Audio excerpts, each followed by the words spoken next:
El miedo es la angustia por la percepción de algún peligro o potencial amenaza. ¿Quién no ha sentido alguna vez desasosiego, sensación de pérdida de control e inseguridad? Casi toda persona en la historia, sin importar su posición y poder, lo ha sentido alguna vez. Y digo casi toda persona porque existe algo llamado el mal de Urbach-Wiethe, también conocido como lipoidoproteinosis. Me explico. Lo que tenemos en la cabeza no es solo el cerebro, es el encéfalo, también llamado sistema nervioso central. La parte más grande, claro, que es el cerebro, pero en otra parte llamado sistema límbico, que son partes interconectadas, que median las emociones, el aprendizaje y la memoria. Tenemos la amígdala cerebral, que es donde se procesa el miedo. Y cuando alguien padece la enfermedad de Urbach-Wiethe, su amígdala comienza a encogerse y endurecerse, provocando que las personas que padecen esto no tengan ningún sentimiento relacionado al miedo. Así que si este no es el caso, incluso el más valiente ha sentido miedo alguna vez.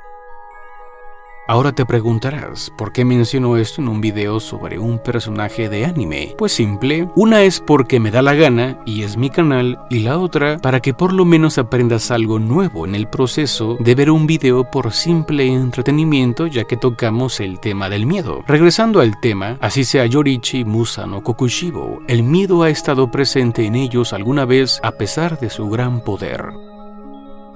A este punto, la mayoría conoce cuáles son los principales miedos de la primera luna superior, pero para este video comenzaré hablando de uno que seguramente muchos no conocen.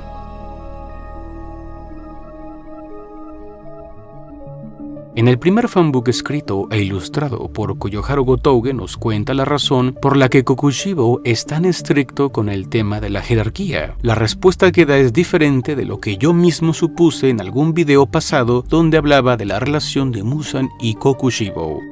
Si el demonio del aliento lunar es el más leal de todos, es normal que quiera meter en cintura a cualquier otro demonio que no respeta la jerarquía que su amo ha creado. Eso fue lo que dije en aquella ocasión, y es algo obvio, pero Gotouge nos dice que la causa real es un miedo latente que viene desde la época en la que nació. Textualmente, Gotouge nos dice que, como nació como el primogénito de una familia samurái del periodo Sengoku, aquí abro paréntesis, un momento, porque esta es la evidencia textual de la autora que dice que Michikatsu y Yoriichi sí nacieron en el periodo Sengoku, y lo digo por quienes creen y dudan o alegan que si bien vivieron en esa época, no necesariamente debieron nacer en ella. Esto a causa del tema de los que se aferran a que Kokushibo tiene más de 400 años. Salgo del paréntesis y continúo.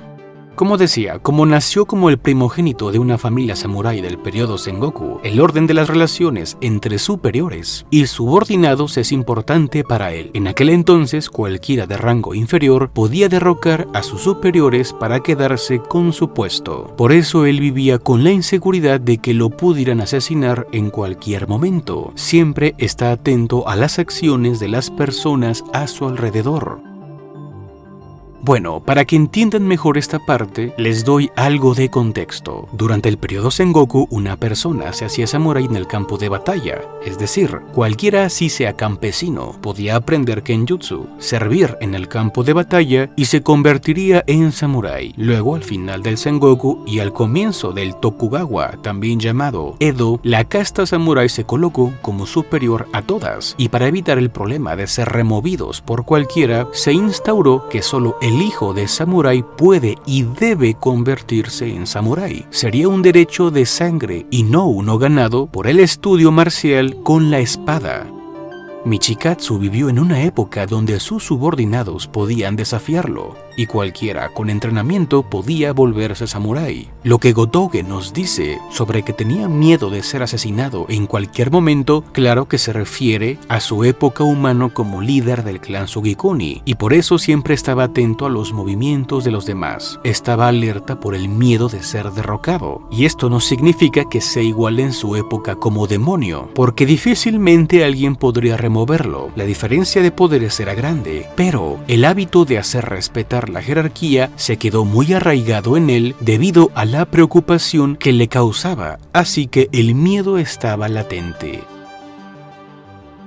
Otra cosa que Gotouge no menciona en esta parte, pero que es obvio y tiene relevancia, es que cuando tenía 8 años, tanto él como su padre y el resto del clan se dieron cuenta del enorme poder de Yorichi, y su hermano menor sería quien tomaría su lugar como futuro líder del clan. Su posición se vio amenazada y comenzó a sentir celos y resentimiento por su hermano, y más por el hecho de que él se esforzaba cada día mientras que Yorichi jamás había entrenado y ni siquiera le interesaba la espada. Es natural que, sumado a ambas experiencias de vida, Kokushibo le metiera una buena regañada a casa por faltarle al respeto a Douma pese a las imprudencias y provocaciones de la segunda superior.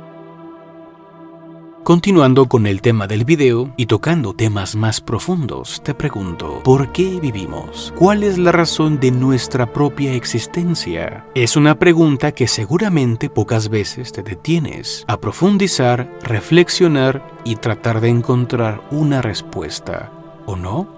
La respuesta no es complicada, pero sí compleja. ¿En qué sentido? ¿O a qué me refiero?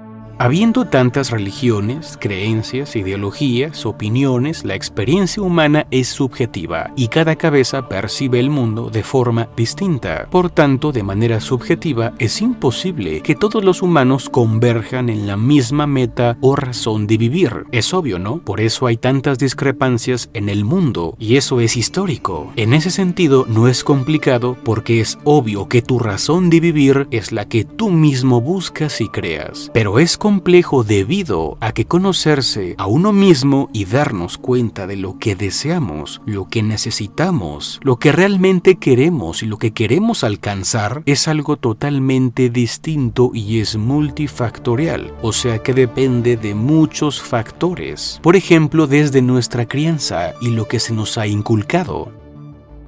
Entre los 2 y los 4 años es la época en la que la educación tiene un mayor impacto en el niño. Debido al contexto histórico y a la familia en la que nació, Michikatsu creció con una idea profunda y enraizada en su mente de ser un espadachín, de ser poderoso. El mejor espadachín de todos es lo que quería ser. Es natural que su razón de vivir, su meta, se basara en ello porque era lo único que conocía y lo único que se le enseñó. Era su motor. Luego de visualizar una cumbre, una meta a la que tenía que llegar, simplemente aparece Yorichi y le muestra que existe una cumbre mucho más alta que la conocida y derrumba su vida. Pone a prueba lo que creía y las expectativas que tenía de sí mismo. ¿Cómo podía ser el mejor si existía alguien que sin el menor esfuerzo era absoluta y totalmente superior? Luego se casó y tuvo un breve periodo de tranquilidad que no le llenaba porque sentía que no había nacido para ser padre y esposo. Su meta era ser un espadachín perfecto. Eso se le inculcó desde niño y eso tenía clavado en la cabeza. Hacer lo contrario era como cortarle las alas. Después se reencontró con Yorichi y a pesar de los celos, su motivación regresó, entrenando a su lado para emularlo y tratar de superarlo, cosa que le fue imposible. Así surge la angustia o miedo existencial en él.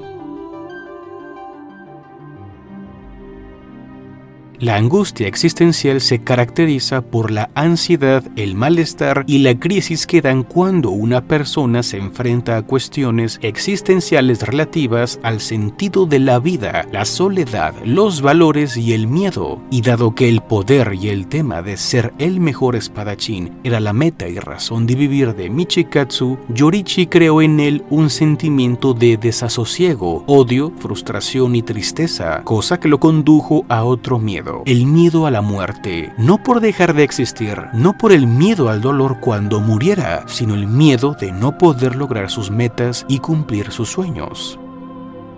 Para que lo entiendas mejor, tras las apariciones de las marcas y ver que los pilares que llegaban a los 25 años morían, cayó en un abismo psicológico, el vacío en su interior de desesperanza porque el tiempo se le terminaba. Esto es similar a lo que una persona real siente cuando sabe que pronto morirá y ve hacia atrás. Mirando al pasado, revisa su vida, dándose cuenta que nunca logró lo que quería, que nunca alcanzó sus objetivos, que no tuvo la satisfacción que anhelaba y por tanto cree que vivió para nada, que su vida fue inútil, que no tuvo sentido, y eso seguramente le ha pasado a muchísimas personas.